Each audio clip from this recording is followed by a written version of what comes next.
Hi friends, இந்த video வந்து பார்த்திங்கன்னா யாருக்கு வந்து முருங்கீரை பிடிக்காதவங்களுக்கு கூட இந்த முருங்கீரை வந்து ரொம்ப பிடிக்கும். இந்த மாதிரி செஞ்சிங்க அப்படின்னு பார்த்தீங்கன்னா, இது வந்து எங்கள் தோட்டத்திலே வந்து முருங்கீரை, அதனால் இதே பறித்து நம்ம செய்வோம். பாருங்கள் இவ்வளோ ஃப்ரெஷ்ஷாக இருக்குது இந்த முருங்கீரை.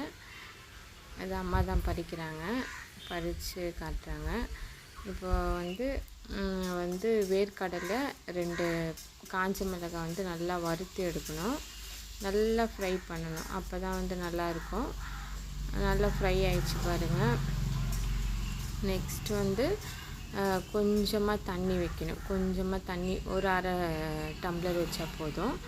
டம்ளர் வச்சுட்டு கொஞ்சமாக இதுக்கு தேவையான அளவு கொஞ்சமாக சால்ட்டு போடணும். கொஞ்சமாக சால்ட்டு போட்ட பிறகு அது வந்து நல்லா கரையிற வரையும் அப்படியே விடுங்க. கொஞ்சம் கொதிக்கிட்டோம். கொதி வந்த பிறகு முருங்கீரை போடுங்க. முருங்கீரை போட்ட பிறகு அப்படியே மூடிடுங்க. மூடிட்ட பிறகு ஜஸ்ட் ஒரு ஆவி விட்டால் போதும், அது வந்து வெந்துடும். அதுக்கப்புறம் இது வேர்க்கடலை, 2 காஞ்ச மிளகாய், கொஞ்சம் பூண்டு போட்டு அரைச்சிட்டு இப்படி எடுத்து மேலே தூவி விட்ருங்க. அவ்வளோதான். ஒரு அரை அரைச்சிட்டு மேலே தூவி விட்ருங்க. தூவி விட்டுட்டு நல்லா கலரி விட்டுக்கோங்க. கலரி விட்ட பிறகு அதை எடுத்து சர்வ் பண்ணிக்கலாம்.